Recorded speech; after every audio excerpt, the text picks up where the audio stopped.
All right, guys, welcome into the final week of the preseason. That's right, preseason week 4 is finally here, so that means week 1 is right around the corner. Look forward to both of them. Let's have a good last week, though, of the preseason. So one thing I want to touch about is my strategy for preseason week 4 for DFS. So obviously we're going to be targeting the quarterbacks that are pretty much going to play the whole game. There's going to be quite a bit of them. We're going to kind of highlight all those plays for you. And then we're going to be looking at those players that are on the roster bubble and kind of figuring out where to go from there. So we have a bunch of running backs and receivers that we're going to want to target because they're right on the roster bubble. If they have a good week, they're going to probably make the roster. But those guys that are on the roster bubble are going to be the players that are most likely going to play the most so that teams can get one last good look at them.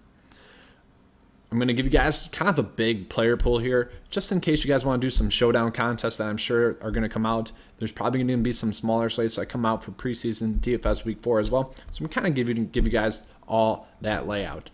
And as always, if you guys want to check out the premium information, check out the NFL DFS membership, and it's going to be in the link in the description below. But we're going to start off with the quarterbacks here, and I'm just going to scroll down the list and kind of just go that way. So the one that I'm going to start out with here is going to be the former New England quarterback, running back, whatever, hybrid player.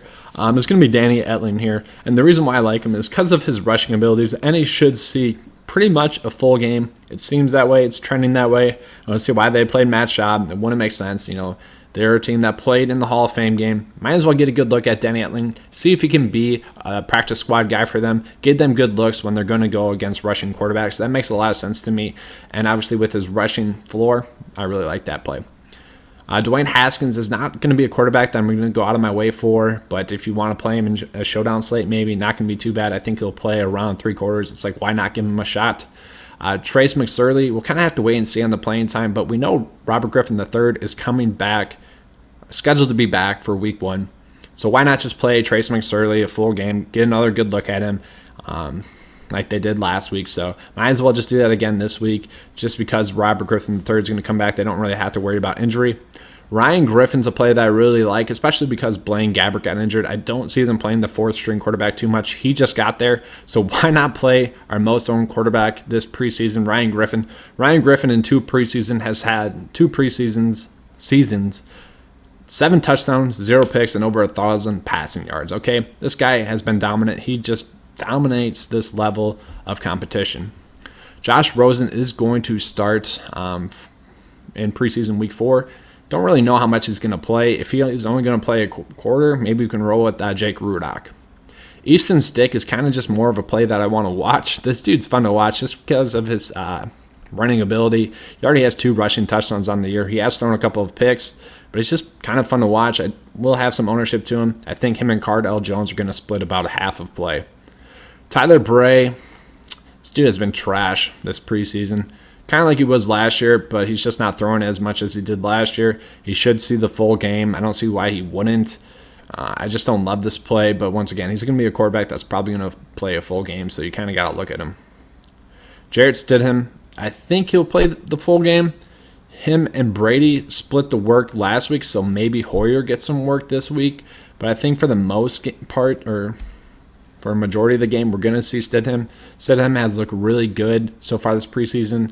And, you know, obviously if he's going to be playing a full game, that's some ownership that we have to look at, especially with the Patriots where their offense has been good and their defense has been good. Tyree Jackson's already been confirmed. Well, not confirmed. It's most likely as going to be the starter, which would mean that he would play the whole game. There's no reason to play Matt Barkley. There's no reason to play Josh Allen. So Tyree Jackson going to be a quarterback that we look at just because he's going to be playing a full game. Now, he hasn't looked good in preseason thus far, but that can change with a full game out there. Chad Kelly is suspended for the first 2 games of the year, so to me it's like, hey, you got a guy that you can throw out there preseason week 4, let him go out and dominate like he has the rest of the preseason. And if he gets injured, he's going to have at least 3 weeks to recover. So to me, it makes a lot of sense to play Chad Kelly. And also, maybe you could step up and see that he's going to be the 2nd-string quarterback for you. Tim Boyle is not going to be a quarterback I'd go out and play, but he has looked good thus far. If you want to stack him with some Packer players, you can. We got the preseason GOAT, Nathan Peterman. And we kind of know what Nathan Peterman is. He's a guy that really just dominates defenses until you guys probably thought that was going to be a joke, but he's a guy that dominates defenses until they become starting defensive players, okay? He can do good against 2nd-string defense. He can do well against 3rd and 4th stringers. So that's why we're going to continue to play him. He should probably play a full half to see if they can keep him, or maybe he can even beat out Mike Glennon for that second string job. We kind of got to wait and see the playing time for that. If Mike Glennon's going to play the full game, we're going to have to look at Mike Glennon. It's not a bad situation for the preseason to be looking at those two. It's just whether or not, if Peterman's going to play the full time or if Mike Glennon's going to play the full game. Moving on to running backs here, let's talk about Elijah McGuire. So Elijah McGuire in preseason week 1, which is typically the players that play in preseason week 4. McGuire got the most work out of any running back. He was really dominant, had a bunch of touches, and he also had a touchdown. He's right in the roster bubble, and this guy's really talented. So it'd be a surprising cut, but he doesn't really contribute as much as Trenton Cannon does on special teams. So he's really got to show it this week. He could be one of those guys where maybe Houston thinks about adding, and then he could maybe potentially split the workload with Duke Johnson. I also could see Wendell Smallwood being the same kind of thing right there. Wendell Smallwood's a small scat back that can get down in the passing game, but he's right on the roster bubble. He also had a lot of work in week 1. He's a guy that can go out and get it done. Those are two guys I'm projecting to score 7 DK points, but obviously we've got to wait and see what the playing time is like for those two. Devontae Mays, I don't love, but he should get quite a bit of playing time. He's right in the roster bubble. He probably won't make the team. Maybe a practice squad guy. Kenneth Dixon. Now, Kenneth Dixon's going to be interesting because I think they might try to showcase him to try to get some trade value out of him.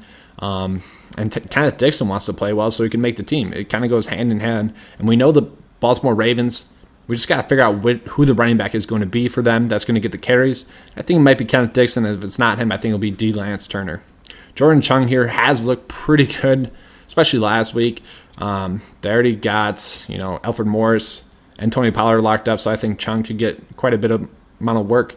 Dare Ogunbowale is kind of an interesting one because they're not carrying that many active running backs. I think maybe all 4 of the running backs that are going to make the team could all get some work in this game. If it's not going to be Dare Ogunbowale, it would be Andre Ellington, but Ellington's a lot older than him, so I don't see the point of playing him.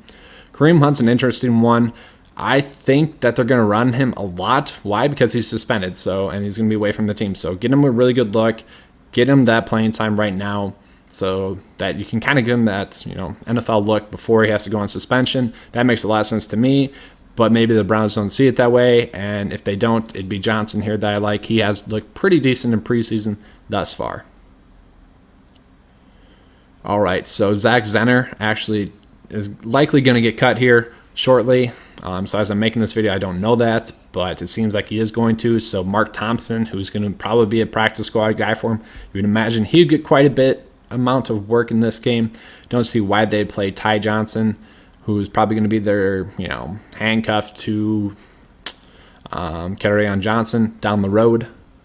Devin here, he's got that questionable tag. I think that'll lower his ownership. That's kind of why I like him.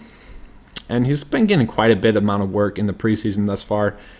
He just hasn't been able to do much with it. So if that work's going to still be there, I don't mind it as a play. Tremaine Pope, if we're looking for a Chargers running back, I think he'll be the one that gets the most work. Jeff Wilson Jr. is the play I want to touch on here. So he's kind of been their best running back the last 2 weeks, production-wise, DK-wise for us, preseason DFS-wise. And I think that's going to continue to stay the same. This week, if he doesn't play, I kind of just might want to stay away from that situation. Nick Brossetti here, we've already touched on it before, guys. We know what the Patriots are going to do at the running back spot. They're going to run a practice squad running back into the ground. We touched on this already a bunch, okay? It was Ralph Webb last year. Ralph Webb in preseason week 4 had 14 carries and had a pretty good night. I think that's just going to continue to be right on par or right on course. I think I said that saying wrong. But anyways, Nick Brossetti is going to be a really good play. I think he should be high owned for you guys. He's a practice squad guy that's going to get a lot of work in this game. John Hilliman here, probably said that wrong, but he should get quite a bit amount of work as well.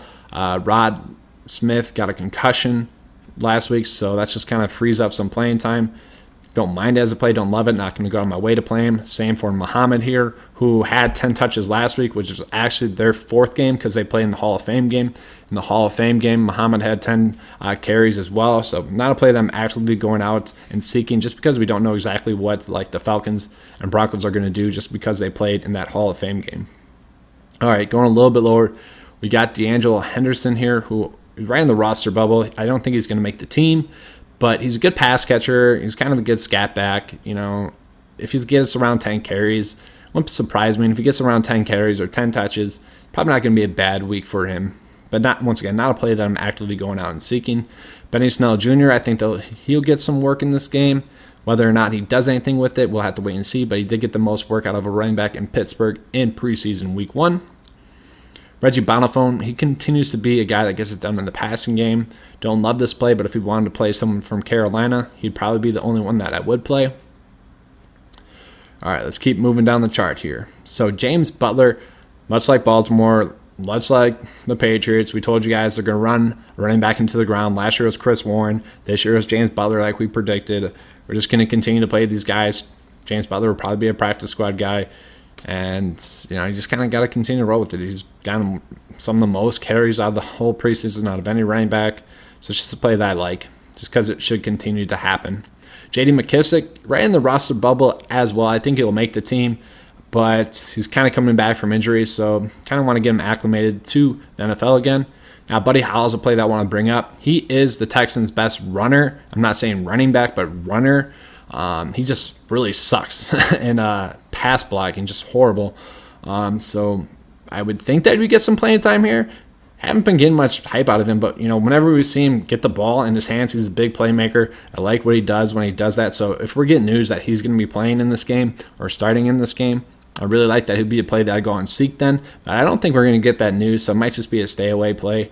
That's kind of all the running backs that I like there. Obviously, I went over a lot, but I told you guys why I'm doing that. So let's get into the receiver position. Kind of going to do the same, but I'll touch on receivers I like stacking with the quarterbacks I already mentioned to make it go a little bit quicker here.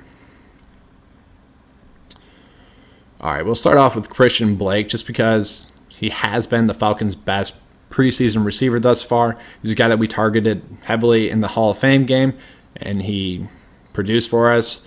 He was, we liked him then. I think with Danny Etling, you could easily stack those two together. Kidze Jr. there, I think you could stack him with Haskins if you wanted to. Dwayne Haskins, sorry. If you wanted to, he's been decent in the preseason thus far, not a stack that I'm actively going out and playing. Let's go a little bit lower here to some of the later games. So, the Tampa Bay situation is one that I like. So Spencer here, he had a dominant week 1, over 100 yards receiving, 9 targets, 7 receptions. And that was courtesy of Ryan Griffin just dropping him dimes. I think he's going to get the most playing time out of any receiver. And if he doesn't, it's just going to be more of Justin Watson getting the targets, more of Bobo Wilson there. So I don't think it's going to be those two ones that I just mentioned. I think it'll be Spencer that is going to be the receiver that I target the most. So Derek here, he is probably the reason why they cut Jalen Strong earlier today as I'm making this video. Don't love the play, not going to actively go out and seek it, but I think he'll get a decent amount of playing time. Let's go a little bit lower here. Trying to finish out those stacks for you.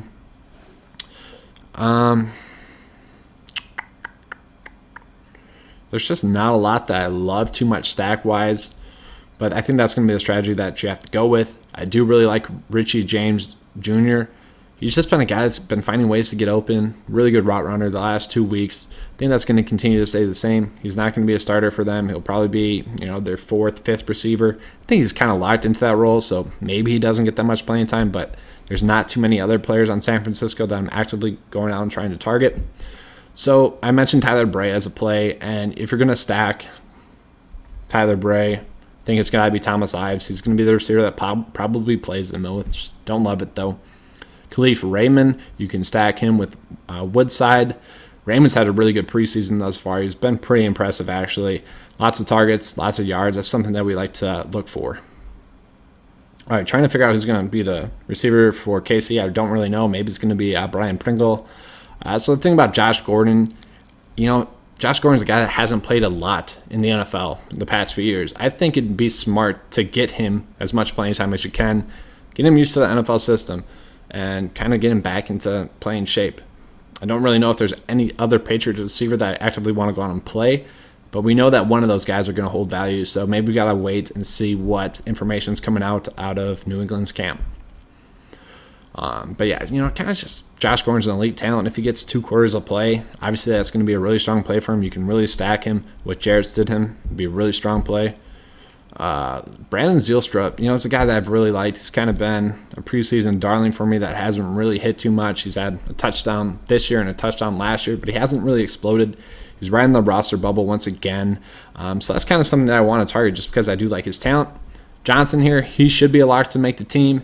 Those are two guys that I really don't mind as kind of one-off plays. Maybe you want to run it back in that game, you can. Stanley Morgan here is a play that just a receiver that's been catching my eye this preseason. Let's go a little bit lower here in the games. The Green Bay receivers are kind of the receivers that I've been playing quite a bit. Trevor Davis finally exploded. Kind of showed you why the Packers have kind of kept him around. Had a really good week last week. I think he'll continue to see playing time. But Darius Shepard is going to be the one I'm going out of my way to play. He's right in the roster bubble. I think he'll make the team. But he's just been a really productive receiver this preseason. Been really impressive as well. And also, Alan Lazard is injured, who is another receiver that I was going to play, but it doesn't look like he is actually going to play this week. So that's why I like Shepard a little bit more. Let's go to Keelan Doss here. So I like stacking Keelan Doss and Peterman together. Keelan Doss is a guy that just keeps trending upward in the right direction. Keeps getting more targets, more hype. Obviously, the Raiders like him, so that's a play that we could go with. And DMAE, that's his abbreviation there for him. He had 10 targets last week, okay? That's something we really can't just avoid. Just 10 targets is a ton, especially in preseason DFS.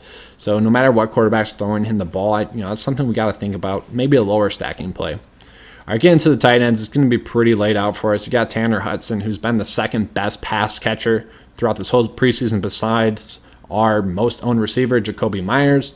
So obviously I really like Tanner Hudson as a play. I think he'll still play quite a bit. Troy Fumagalli, who's probably Denver's best tight end. I just hate what Denver did at their tight end spot. They pretty much just went and got the best tight end in the draft the last 3 years and hoped that one of them could get healthy and produce. That's what they've been doing. It's kind of weird. Troy Fumagalli is a good pass catcher. He had 4 receptions and 50 yards last week, 9 DK points. Really not bad. I think we'll see more of the same from that this week if he does play. If he doesn't play, we got to see which tight end is going to be the one that's playing for the Broncos and kind of just target that one. And then lastly, the San Francisco tight end here.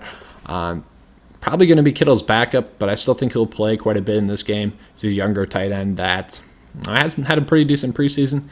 Maybe he can go out and score a touchdown for us. But that's really all I got for tight ends. Let's talk about defense here real quick. I think it's pretty simple. Target the Ravens, target the Patriots. They like to run the ball a lot, which means that teams aren't going to score on them too much. So that's going to be the overall strategy.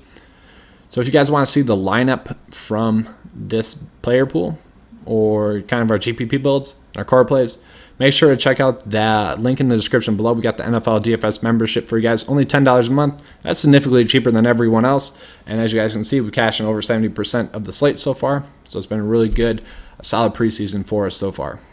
But that's all I have for you guys. If you enjoyed this video, please give me a like and subscribe. And as always, let's keep cashing. Thanks.